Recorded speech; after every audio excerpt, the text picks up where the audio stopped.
Class 10वीं की student आपको स्वागत है एक और धमाकेदार वीडियो। फाइनली आपको हम 10वीं का यहाँ पर विज्ञान पेपर लेके आ चुके हैं और साथ ही स्टूडेंट हम जो पेपर कराने वाले हैं, अगर आप यहाँ पर इस पेपर को याद कर लेते हैं तो आपकी 75 में 65 नंबर आने वाले हैं। इस पेपर को याद करना, ठीक है। तो आपको इस पेपर को जरूर याद करना। अगर आप यहाँ पर याद कर लेते हैं तो आप यहाँ पर विज्ञान जो आपका विज्ञान का पेपर है उसमें आप अच्छे मार्क्स लाओगे, ठीक है।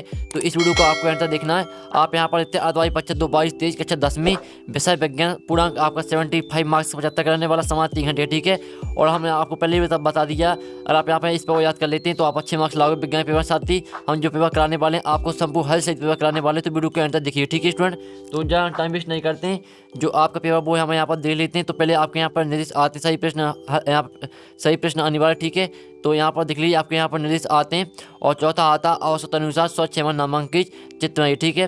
तो चलिए जहाँ टाइम वेस्ट नहीं करते हैं, आपके पहले तो आते हैं सही बच्चों के लिखिए 8 नंबर के आते हैं, ठीक है।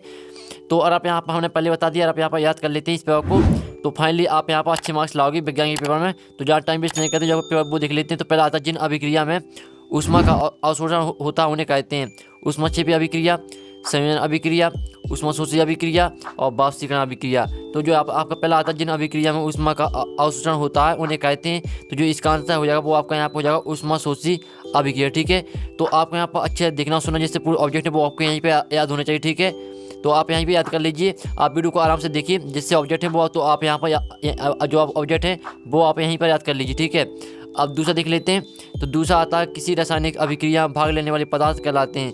तो जो यहाँ पर किसी रासायनिक अभिक्रिया जो भाग लेते हैं तो वो पदार्थ कौन से कहलाते हैं? उत्पाद कहलाते हैं, अभिकारक कहलाते हैं, यौगिक कहलाते हैं, मिश्रण कहलाते हैं। तो किसी रासायनिक अभिक्रिया भाग लेने वाले पदार्थ कहलाते हैं अभिकारक, ठीक है। इसका आपका दूसरा यहाँ पर करेक्ट आंसर हो जाएगा। अब तीसरा देख लेते हैं। तो तीसरा था पीएच स्केल की परास है 1 से 10 तक, 0 से 14, 1 से 14 और 0 से 14। तो जो यहाँ पर आता है पीएच की परास है वो है यहाँ पर 0 से 14, ठीक है। इसका आपका यहाँ पर दूसरा हो जाएगा करेक्ट आंसर।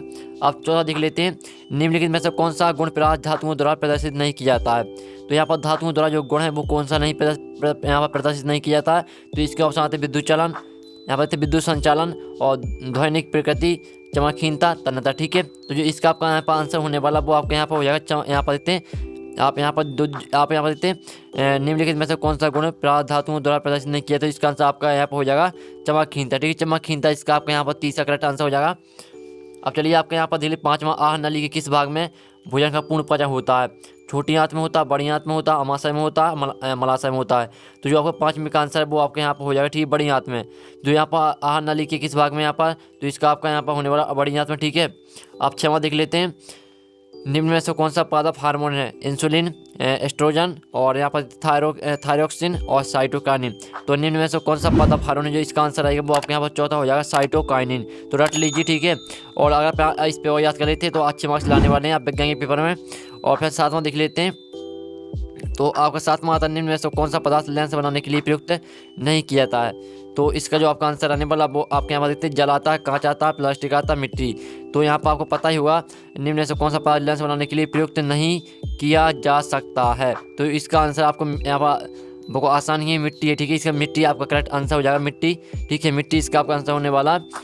और फिर 8वां आता मानव नेत्र के जिस भाग पर किसी वस्तु का प्रतिबिंब बनाता वह है। तो यहाँ पर जो इसका आंसर 8वें का होने वाला वो आपके यहाँ पर रेटिना हो जाएगा, ठीक है। यानी आपका जो दूसरा वो आपका करेक्ट आंसर हो जाएगा। फाइनली हमने आपके यहाँ पर 7 नंबर की सही आपके जो 8 नंबर के यहाँ पर सही विकल्प थे वो हमने यहाँ पर बेस्ट सोल्यूशन सही करा दी, ठीक है। आपने यहाँ पर नोट कर ली होगी, अगर आपने यहाँ नोट नहीं किए तो ये इसका स्क्रीनशॉट घाल लीजिए, ठीक है। और साथ ही आपको टेलीग्राम ग्रुप यहाँ पर ज्वाइन कर लेना है। टेलीग्राम ग्रुप की लिंक यहाँ वीडियो की डिस्क्रिप्शन दी रही है, तो आप वहाँ से जो टेलीग्राम ग्रुप है वो ज्वाइन कर लीजिए। अब चलिए आपके यहाँ पर नेक्स्ट क्वेश्चन आता है रेगिस्तान, ठीक है। 7 नंबर के आते हैं। तो टमाटर में अम्ल पाया जाता है। टमाटर में यहाँ पर कौन सा अम्ल पाया जाता है? तो पहले का जो आपके यहाँ पर आंसर हो जाएगा वो हो जाएगा यहाँ पर देखते हैं LS कॉर्बिक अम्ल, ठीक है। पहले में भर देना आपको LS कॉर्बिक अम्ल आपको भर देना पहले में। आप चलिए दूसरा देख लेते हैं। 2 या 2 से अधिक धातुओं के समांगी मिश्रण को कहते हैं। तो यहाँ पर 2 या 2 से अधिक धातुओं के समांगी मिश्रण को आप यहाँ पर देखते हैं मिश्र धातु कहते हैं, ठीक है। तो दूसरे में आपके यहाँ मिश्र धातु भर देना, ठीक है। पहले में आपको LS कॉर्बिक अम्ल, दूसरे में मिश्र धातु और तीसरा आता है पारुविक अम्ल में कार्बन परमाणु संख्या होती है। तो इसमें आपको भर देना 3, ठीक है। पारुविक अम्ल में कार्बन परमाणु संख्या 3 होती है। और फिर आपका आता है चौथा कोशिकीय प्रक्रमों के लिए ऊर्जा मुद्रा होती है। तो चौथे का आपका जो आंसर है इसका जो आपका यहाँ पर आंसर है वो खुद करना, ठीक है। इसका आंसर आपको खुद करना है। और 5वां आता तंत्र की प्रमुख इकाई होता है। तो जो यहाँ पर तंत्र की प्रमुख इकाई है वो है यहाँ पर क्या आपको बता देते हैं न्यूरॉन, ठीक है। न्यूरॉन भर देना आपको। और यहाँ पर देखते हैं 5 में आपको यहाँ पर रेगिस्तान में न्यूरॉन भरना, ठीक है, न्यूरॉन। और 6वां देख लेते हैं। तो 6वां आपका किस तरह आता है, नर युग्मक तथा मादा युग्मक के मिलने की प्रक्रिया कहलाती है। तो इसमें आपको भर देना निषेचन, ठीक है। निषेचन आपको यहाँ पर भर देना 6वें में आपके यहाँ पर निषेचन आंसर होने वाला, ठीक है, निषेचन। और 7वां देखते हैं, लोहे की वस्तुओं को डंडों से बचाने के लिए उस पर पेंट करते हैं। तो लोहे की वस्तुओं को यहाँ पर जंग से बचाने के लिए, ठीक है, लोहे की वस्तुओं को यहाँ पर जंग से बचाने के लिए हम पेंट करते हैं। तो जो आपको यहाँ पर एक सोल्यूशन वो करा दिया, साथ ही हमें स्कीम में दिखा रहा है, तो जो इसका स्क्रीनशॉट वो ले लीजिए, जिससे आपको रिवाइज करने में आसान जाएगी, ठीक है। आप चलिए देख लेते हैं, आपके सहयोगी आती हैं जो कि 8 नंबर की हैं, ठीक है। कॉलम आ में आपकी यहाँ पर सहयोगी दी गई हैं। तो आपकी जो सहयोगी है वो आपकी नेक्स्ट पेज में दी गई हैं, चलिए देख लेते हैं। उससे पहले जो इस पेज का स्क्रीनशॉट वो खा लीजिए, ठीक है। अब चलिए अभी से जो सहयोगी है वो देख लेते हैं। तो पूरा पेपर हम यहाँ पर करने वाले हैं, आपका संपूर्ण हल सहित, तो वीडियो के अंत तक देखिएगा। और साथ ही स्टूडेंट आप यहाँ पर देखते हैं, पहला आपकी आती है व्यंजक चूर्ण, ठीक है। पहले आपके यहाँ व्यंजक चूर्ण आती है, तो इसको आपको किससे मैच करना, इसको मैच करना आपको ब्लीचिंग पाउडर, ठीक है। व्यंजक चूर्ण को ब्लीचिंग पाउडर से मैच कर देना। दूसरी आती है नींबू को मैच करना साइट्रिक अम्ल से। और तीसरी क्षार का pH मान, इसको मैच करना यहाँ पर 7 से अधिक।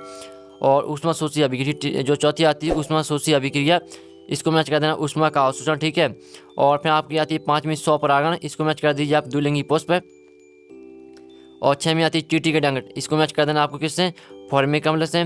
और लोहे पर जंग लगाना, ठीक है, लोहे पर जंग लगाना आपको मैच करना संचरण। और जिप्सम का जो सूत्र रहेगा वो यहाँ पर जिप्सम का सूत्र हो जाएगा CaSO4 2H2O, ठीक है। ये आपका यहाँ जिप्सम का सूत्र हो जाएगा। फिर से देख लीजिए, जो आपके यहाँ व्यंजक चूर्ण है वो आपके यहाँ ब्लीचिंग पाउडर, नींबू आपके यहाँ पर साइट्रिक अम्ल, क्षार का pH मान 7 से अधिक, ऊष्मा शोषी अभिक्रिया ऊष्मा का अवशोषण। और स्वपरागण आपके यहाँ पर क्या हो जाएगी, आप जो आपकी 5वीं है स्वपरागण आपकी द्विलिंगी पुष्प है। और चींटी के डंक, ठीक है, चींटी की डंक आपके यहाँ पर फॉर्मिक अम्ल हो जाएगी। और लोहे पर जंग लगना संचरण जिप्सम आपकी CaSO4 2H2O, ठीक है, इंटू 2H2O आपका एक सूत्र हो जाएगा। अब चलिए आपके मैं सहयोगी करा दी बेस्ट सोल्यूशन सहित। अब आपके एक साथ वाक्य में होता है जो 7 नंबर के। पहला आता है लोहे की वस्तुओं पर पेंट क्यों करते हैं, ठीक है। तो जो इसका आंसर हो जाएगा, इसका आपका यहाँ पर आंसर होने वाला पहले का, लोहे की वस्तुओं को संचरण से बचाने के लिए, ठीक है। लोहे की वस्तुओं को यहाँ पर संचरण से, जो आपके यहाँ पर दिया है लोहे की वस्तुओं को हम पेंट क्यों करते हैं, तो इसका आंसर हो जाए लोहे की वस्तुओं को संचरण से बचाने के लिए हम पेंट करते हैं, ठीक है। संचरण मतलब होता है जंग, ठीक है। लोहे की वस्तुओं को संचरण से बचाने के लिए हम पेंट करते हैं। और दूसरा आता है CaOCl2 का प्रचलित नाम क्या है, तो इसका आपका प्रचलित नाम बताना है CaOCl2 का। तो जो इसका आंसर आ जाएगा दूसरे का आपके यहाँ पर कैल्शियम हाइपोक्लोराइड, ठीक है, कैल्शियम हाइपोक्लोराइड। अब तीसरा देख लेते हैं, अम्लीय वर्षा का pH मान कितना होता है। तो जो अम्लीय वर्षा का pH मान होता है वो होता है 5.5, ठीक है, 5.5 होता है अम्लीय वर्षा का pH मान। और चौथा आता 2 धातुओं के नाम लिखिए जो ठंडे जल के साथ तेज़ी से अभिक्रिया करती हैं, ठीक है। तो आपको 2 धातुओं के नाम लिखना है जो यहाँ पर ठंडे जल के साथ तेज़ी से अभिक्रिया करती हैं, उसका जो आपका आंसर हो जाएगा और सोडियम और पोटेशियम, ठीक है। ये दो यहाँ पर जो धातु दी हैं सोडियम पोटेशियम, ये ठंडे जल से यहाँ पर तेज़ी से क्रिया करती हैं, ठीक है। और फिर आपका यहाँ पर आता है 5वां ATP का पूरा नाम क्या है। तो जो आपका ATP पूरा नाम है यहाँ पर हो जाएगा एडिनोसिन, ठीक है। ATP पूरा नाम है आपका एडिनोसिन ट्राइफॉस्फेट, ठीक है, एडिनोसिन ट्राइफॉस्फेट। ये आपका यहाँ 5वें का आंसर हो जाएगा। 6वां आता है मनुष्य में आयोडीन की कमी से कौन सा रोग होता है। तो मनुष्य में यहाँ पर आयोडीन की कमी से कौन सा रोग होता है, घेंगा रोग होता है, ठीक है। तो आपका 6वें में यहाँ पर घेंगा रोग हो जाएगा, ठीक है। और 7वां आता मनुष्य में आयोडीन की कमी से कौन सा रोग होता है। तो 7 में भी आपके यहाँ पर घेंगा रोग होने वाला, ठीक है। तो फाइनली हमने आपके एक साथ वाक्य में करा दिए हैं। तो जो इसका स्क्रीनशॉट वो खा लीजिए, ठीक है। आपको यहाँ पर हम एक साथ वाक्य का जो सोल्यूशन वो दिखा रहे हैं, तो इसका जो स्क्रीनशॉट वो खा लीजिए, जिससे आपको रिवाइज करने में आसान जाएगी, ठीक है। तो फाइनली हमने जो आपकी पूरी ऑब्जेक्टिव वो करा दिए हैं। अब आपके क्वेश्चन आते हैं। तो 5वां क्वेश्चन आता है, ठीक है। तो क्वेश्चन जो हमें यहाँ पर वो वीडियो के यहाँ पर यानी आपको जो आपके क्वेश्चन है प्रश्न क्रमांक 5 से लेकर प्रश्न क्रमांक आप दिखा देते हैं, ठीक है। प्रश्न क्रमांक जो 22 तक जो आपकी क्वेश्चन है, ठीक है, जो आपकी प्रश्न क्रमांक 22 तक क्वेश्चन है, ये आपके हम देखेंगे नेक्स्ट वीडियो में, क्योंकि वीडियो काफ़ी लॉन्ग हो चुका यहाँ पर हो गया। अच्छा अब आप काफ़ी बोरिंग हो जाएंगे, तो हम यहाँ पर नेक्स्ट वीडियो देखेंगे आपकी पूरी प्रश्न, ठीक है। और नेक्स्ट वीडियो में आपको यहाँ पर हम ऑब्जेक्ट फिर से दिखा देंगे, जिससे आपके यहाँ पर जो ऑब्जेक्ट का जो रिवीजन है वो हो जाएगा। और साथ ही जो आपके क्वेश्चन है, क्वेश्चन का हम सोल्यूशन दिखा देंगे, साथ ही आपको पूरी क्वेश्चन दिखा देंगे नेक्स्ट वीडियो में, और उसका आपको सोल्यूशन करा देंगे, ठीक है। तो हम नेक्स्ट वीडियो मिलते हैं। आप वीडियो को लाइक कर लीजिए, साथ ही चैनल को सब्सक्राइब कर लीजिए और घंटी ऑल प्रेस कर लीजिए। तो हम नेक्स्ट वीडियो मिलते हैं, जब तक के लिए जय हिंद, जय भारत।